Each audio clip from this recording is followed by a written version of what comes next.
C'est moi. Je vous demande pardon.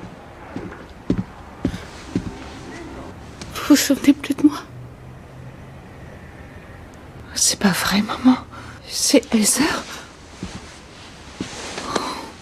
Heather, une adolescente disparue depuis 4 ans, apparaît soudainement chez elle. Elle affirme avoir été séquestrée tout ce temps. Quand les enquêteurs de l'USV arrivent sur place, Heather s'enferme dans sa chambre et refuse de parler à qui que ce soit. Sa sœur Nikki s'approche, furieuse. Elle dit que c'est à cause d'elle que Heather a été enlevée. Je t'en ai jamais voulu, Nikki. C'était pas grave, j'ai oublié.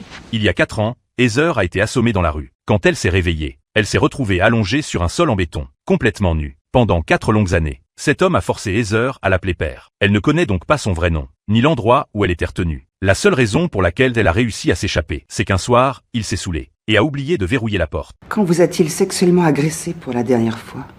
Hier soir. Ils emmènent Heather dans la rue pour lui faire refaire son itinéraire de fuite. Elle mentionne quelques repères dont elle se souvient, mais les enquêteurs n'arrivent pas à les relier à un lieu précis. Les souvenirs douloureux poussent Heather au bord de l'effondrement. Elle veut juste être avec sa famille maintenant. Les enquêteurs n'ont pas d'autre choix que de la ramener chez elle. Mais quand ils arrivent devant l'immeuble, quelque chose d'inattendu se produit. Sorti de nulle part, un journaliste surgit, avide d'obtenir un scoop exclusif. Il se met à photographier Heather frénétiquement. Heather est terrifiée. Sa photo va finir par être partout dans les médias. L'enquêteur intervient immédiatement pour mettre fin à cela. Mais le lendemain matin, l'histoire de Heather fait déjà la une. Ce que personne n'avait prévu, c'est que cette exposition médiatique allait devenir un indice crucial. Les amis, un bon samaritain veut nous aider. Mes prières ont été exaucées.